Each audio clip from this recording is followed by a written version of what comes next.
पाक ऑक्युपाइड कश्मीर में आज जो अत्याचार का बबूल बो रहा है, आने वाले समय में उसके सामने कांटे की ही फसल तैयार मिलेगी, यह मैं बताना चाहता हूं।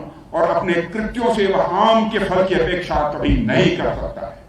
और मुझे पूरा विश्वास है कि आने वाले समय में पाकिस्तान को उसके जुल्मों का परिणाम जरूर मिलेगा, जरूर मिलेगा, जरूर मिलेगा, यह मैं विश्वास के साथ कह सकता हूं। साथियों, पाक ऑक्युपाइड कश्मीर की जनता का दर्द हमें भी सालता है। केवल पाक ऑक्युपाइड कश्मीर में रहने वाले लोगों को ही नहीं सालता है, बल्कि पाक ऑक्युपाइड कश्मीर की जनता का दर्द हमें भी सालता है। साथियों, कश्मीर और लद्दाख का क्षेत्र आज सामान्य प्रदेशों से कहीं अधिक रफ्तार से प्रगति के रास्ते पर है।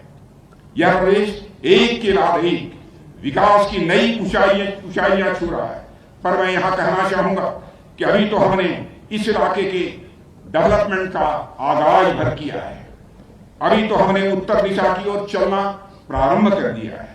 हमारी यात्रा तो तब पूरी होगी जब हम 22 फरवरी 1949 को भारतीय संसद में सर्वसम्मत पारित हुए प्रस्ताव को अमल में लाएंगे और उसके अनुरूप हम अपने बाकी बचे हिस्से जैसे गिलगित और बाल्टिस्तान तक पहुंचेंगे।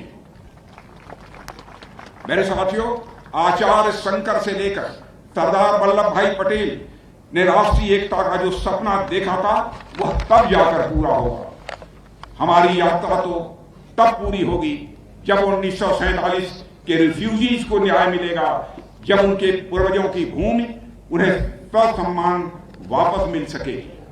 मैं यहां की जनता और हमारी सेनाओं के पराक्रम के बल पर पूरा आश्वस्त हूं कि वह दिन दूर नहीं है जब हमारे ये सभी मैंडेट भी सफलतापूर्वक पूरे होंगे। साथियों, आज 27 अक्टूबर 1947 को हुए स्वतंत्र भारत के प्रथम सैन्य अभियान के ऐतिहासिक पल के स्मरण की पहल आप लोगों के द्वारा की गई है। इसके लिए मैं आप सबको तहे दिल हार्दिक बधाई देना चाहता हूं और अपने आर्मी के सारे अधिकारी और सारे जवानों को भी मैं विशेष रूप से मैं बधाई देना चाहता हूं। एक फेमस मुहावरा प्रॉवर्ब है, history is not Wars, history was not Wars, it is. यानी इतिहास केवल अतीत का ही नाम नहीं है, बल्कि हमारे वर्तमान का भी एक महत्वपूर्ण अंग है।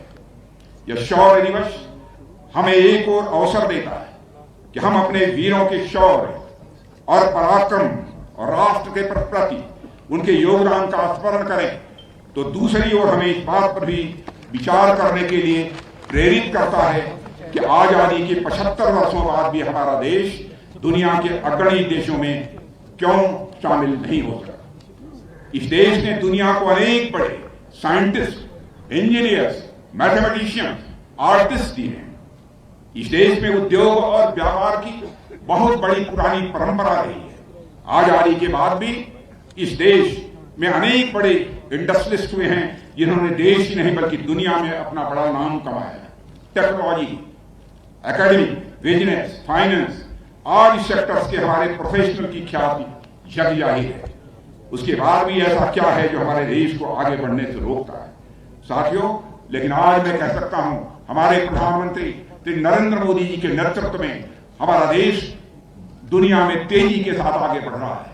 अंतर्राष्ट्रीय जगत में भारत की प्रतिष्ठा बढ़ी है। पहले अंतर्राष्ट्रीय मंचों पर भारत कुछ बोलता था, उसकी बातों को दुनिया गंभीरतापूर्वक नहीं सुनती थी, लेकिन आज अंतर्राष्ट्रीय मंचों पर भारत कुछ बोलता है तो सारी दुनिया कान खोलकर सुनती है कि भारत बोल क्या रहा है। यह भारत की हैसियत बनी है। साथियों, मैं समझता हूं कि हमारा देश पिछले 75 सालों में कभी अपनी पूरी ताकत के साथ एकजुट होकर आगे नहीं बढ़ा, एक दूसरे का हाथ पकड़कर नहीं आगे बढ़ा।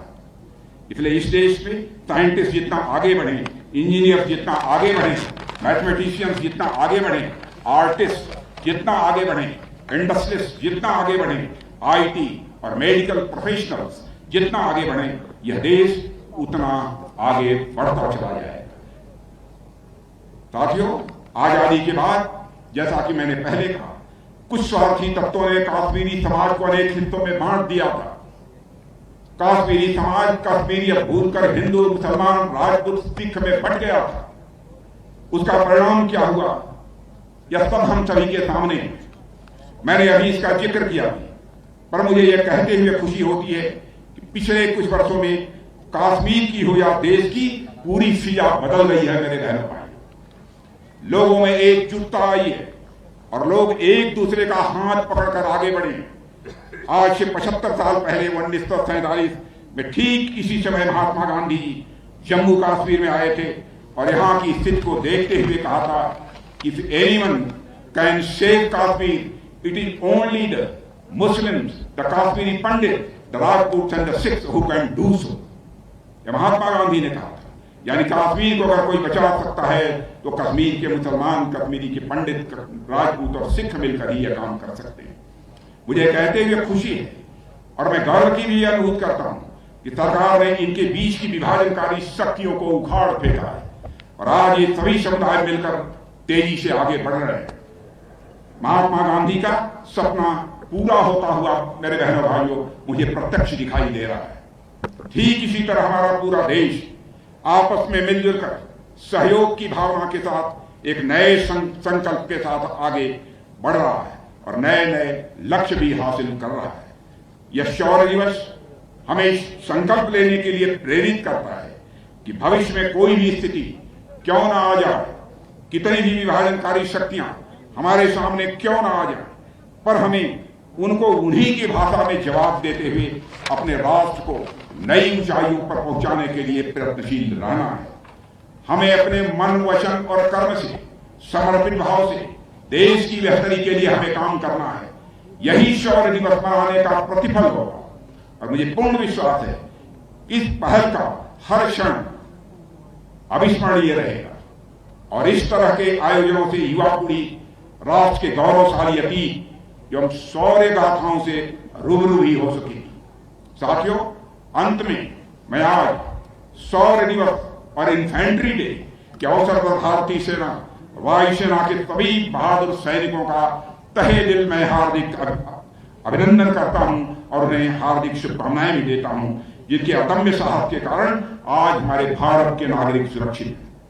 आप सभी भविष्य में भी अपने इसी पराक्रम के साथ राष्ट्र की सेवा करते रहेंगे, यह सारे देश को पक्का भरोसा है, पक्का विश्वास है।